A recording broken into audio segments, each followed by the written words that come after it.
تکبیر، نعرہ رسالت، نعرہ حیدری، باواز بلند اللہم صلی علی محمد وآل محمد. ماشاءاللہ لا حول ولا قوة الا باللہ العلی العظیم. ماشاءاللہ. اعوذ باللہ من الشیطان الرجیم. بسم اللہ الرحمن الرحیم. الحمد للہ رب العالمین. الصلاة والسلام علی اشرف الانبیاء والمرسلین خیر المبشرین والمنذرین المخاطب بالطه والياسين النبي المؤيد ورسول المسدد المصطفى الأمجد المحمود الأحمد مولانا أبي القاسم مصطفى محمد. اللهم صل على محمد وآل محمد. والصلاة والسلام على أهل بيته الطيبين الطاهرين المعصومين. أما بعد فقد قال الله تبارك وتعالى في محكم كتابه المجيد. بسم الله الرحمن الرحيم. قالوا لو كنا نسمع أو نعقل ما كنا في أصحاب السعير. باواز بلند اللهم صل على محمد وآل محمد. جیسا کہ آپ کو معلوم ہے کہ آج کی مجلس مرحوم سید امیر علی رضوی کے درجات کی بلندی کے لیے رکھی گئی ہے. خالق کائنات سے دعا ہے پروردگار اس مجلس کا ثواب جو حدیث قصہ پڑھی گئی ہے اس کا ثواب، تلاوت کلام پاک کا ثواب اور جو لنگر کا اہتمام کیا گیا ہے، خالق کائنات مرحوم کے روح کو عیسیٰ خالق کائنات ان کے درجات بلند فرمائے. بحق محمد و آل محمد ان کی قبر کو جنت کے باغوں میں سے اتباع کرا، ان کو ائمہ علیہ السلام کی شفاعت نصیب فرمائے. پروردگار ہم سب کے مرحومین کے درجات بلند فرمائے. پروردگار بحق محمد و آل محمد آخر میں دعا ہے کہ ہمارے بار میں آقا کا ظلم دعاؤں کی قبولیت کے لیے باواز بلند اللہم صل علی محمد. زیادہ دیر زحمت نہیں دینی، بس مختصر سے وقت میں میں نے آپ کے سامنے سورہ ملک کی آیت نمبر 10 کے پڑھنے کا شرف حاصل کیا. قبل اس کے کہ اس آیت کے ضمن میں گفتگو ہو، میرا دل چاہتا ہے کہ اس سورہ کی فضیلت میں جو آئمہ اہل بیت سے روایات وارد ہوئی ہیں ان میں سے فقط 2 روایات اس سورہ کی فضیلت کے بارے میں عرض کرنا چاہتا ہوں. وہ اس لیے کہ جب قاری قرآن اس سورہ کی تلاوت کرے تو پھر معرفت کے ساتھ کرے، جہالت کے ساتھ نہ کرے. کیا کہنے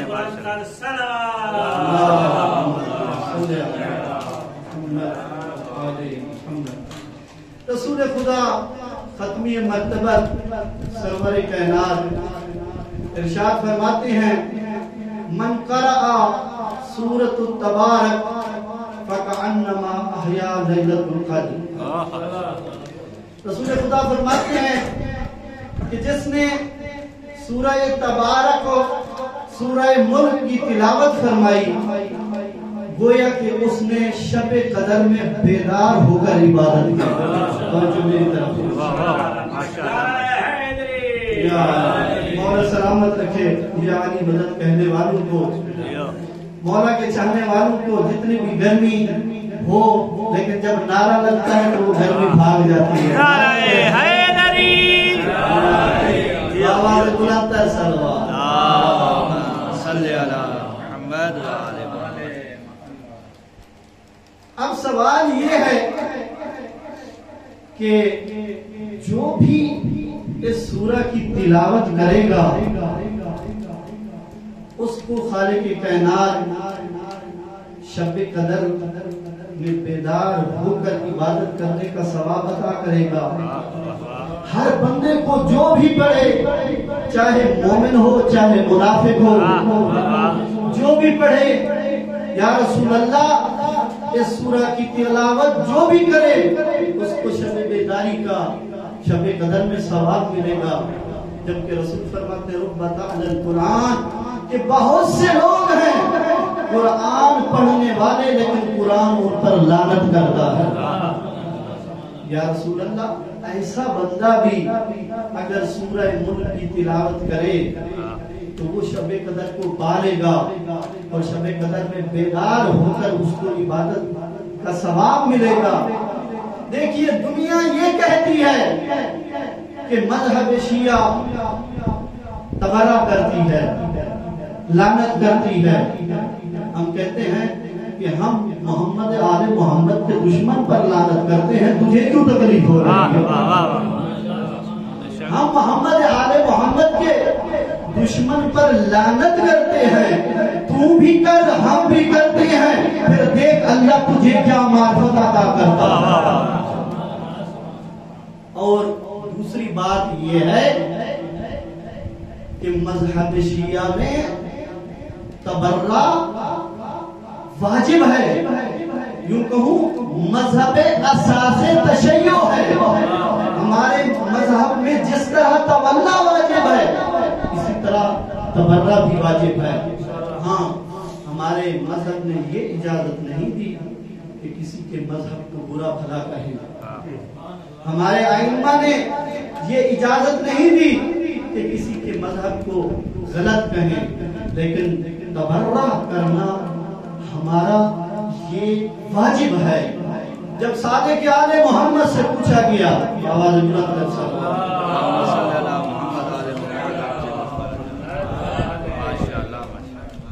کہ اے فرزند رسول ہمارے مذہب میں تبرہ کیوں رکھا گیا؟ توجہ میری طرف ہوا، ہمارے مذہب میں تبرہ کیوں رکھا گیا؟ تو امام فرماتے ہیں کہ تاکہ میرے سچے چاہنے والے کی پہچان ہو جائے. مذہب شیعہ شخصیت پرست نہیں ہے بلکہ حقیقت پرست ہے. اگر مذہب شیعہ کو حقیقت مل جائے تو وہ کالے رنگ والے بلال کو بھی اپنا آقا مانتے ہیں.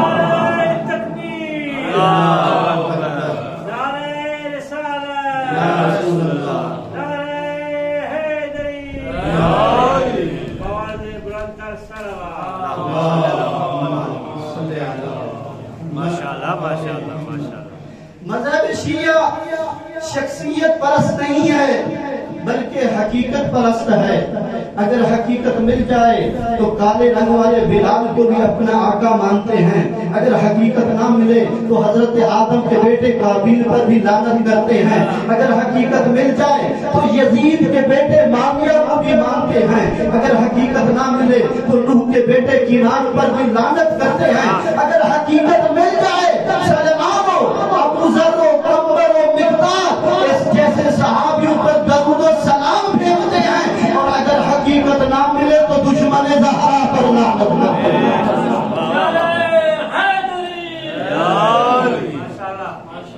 مذہب شیعہ اپنی طرف سے کسی پر لعنت نہیں کرتا، اپنی طرف سے کسی پر تبرہ نہیں کرتا. ہاں یوں کہوں کہ رسول نے جس کو اپنی بزم میں بٹھایا ہے ہم اس کو دل میں بٹھاتے ہیں، اور رسول نے جس کو اپنی بزم سے نکالا ہے ہم اس کو دل سے نکالتے ہیں.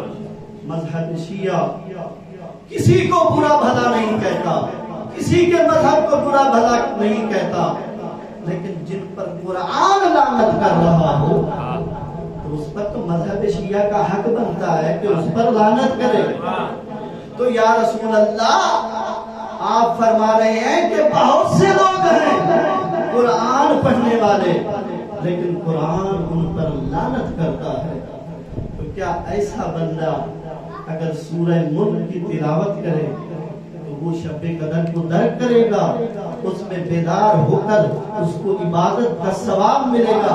کیوں کہوں کہ ساری زندگی سورہ ملک کی ایسا بندہ تلاوت کرتا رہے, ساری زندگی طواف میں کرتا رہے, سعی میں کرتا رہے, یہاں تک کہ کعبہ کی چھت پر چڑھ کر تا قیامت سورہ ملک کی تلاوت کرتا رہے, اس کا شب قدر میں بیدار ہو کر عبادت کرنا تو کجا, وہ تو شب قدر کو ترک ہی نہیں کر سکتا.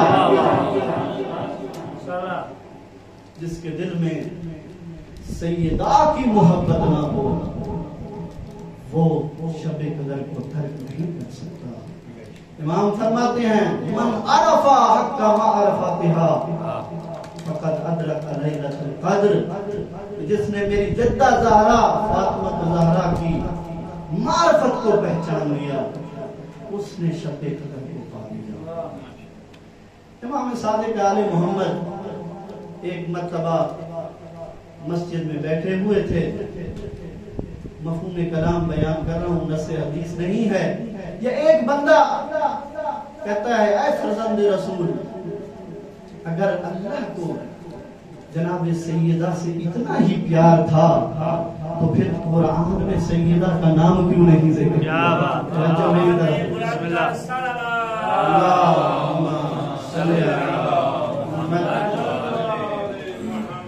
جیسے ہی اس نے یہ سوال کیا تو سرکار فرماتے ہیں مذکور ولکن لا تعلمون, میری جدہ زہرا کا نام قرآن میں موجود ہے لیکن تم لوگ غافل اور جاہل ہو. تو پتا چلا کہ یہ لوگ غافل بھی ہیں اور جاہل بھی ہیں. سرکار آپ کی جدہ کا نام قرآن میں کہاں ہے؟ تو اس وقت سرکار فرماتے ہیں ابا کرا تھا هذه الآیہ فی سورۃ القدر انا انزلناہ فی لیلۃ القدر. کہتے سرکار پڑھی تو ہے لیکن آپ کی جدہ زہرا کا نام کہاں ہے؟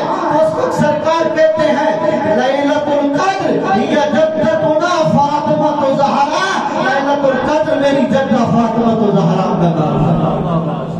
نعرہ تکبیر, اللہ اکبر, نعرہ تکبیر, اللہ اکبر, نعرہ رسالت, یا رسول اللہ, نعرہ رسالت, یا رسول اللہ, نعرہ حیدری, آواز بلند تر صلوات. اللہم صلی علی محمد و آل محمد. امام باقر علیہ السلام ارشاد فرماتے ہیں بآواز بلند تر صلوات. اللہم صلی علی محمد. سورۃ الملک ہے یا معنیۃ, کہ سورہ ملک منع کرنے والی ہے. میں کہتا ہوں فرزند رسول کس چیز سے منع کرنے والی ہے؟ امام فرماتے ہیں تمنعو عن عذاب القبر, کہ سورہ ملک کی جو بندہ بھی تلاوت کرے گا وہ عذاب قبر سے بچ جائے گا. میں کہتا ہوں پھر وہی بات, میں کہتا ہوں ہر بندہ عذاب قبر سے بچ جائے گا. اے فرزند رسول چاہے مومن ہو چاہے منافق ہو, جب وہ قبر میں جائے گا مومن پر بھی رحمت ہوگی, کیا منافق پر بھی قبر میں رحمت ہوگی؟ جب اس پر عذاب ہوگا. اس واقعے کو سید رضی نے اپنی کتاب میں لکھا ہے کہ دو بہن بھائی تھے جن کا تعلق ابنائے عامہ سے تھا. آپس میں ان کی شدید محبت تھی, اتنی محبت کہ ایک پل بھی ایک دوسرے سے اگر جدا ہو جاتے تو ایک دوسرے کو ڈھونڈتے رہتے. اچانک اس کے بھائی کا انتقال ہو گیا, غسل دیا گیا, کفن دیا گیا, جنازہ تیار ہوا, لوگ جنازہ لے کر جا رہے ہیں. جیسے ہی لوگ جنازہ لے کر جا رہے ہیں بہن اس کے پیچھے چل رہی ہے جنازے کے. لوگ دفن کر کے چلے گئے. اب اس کی بہن نے اس قبر میں ایک سوراخ کیا, اینٹ ہٹائی,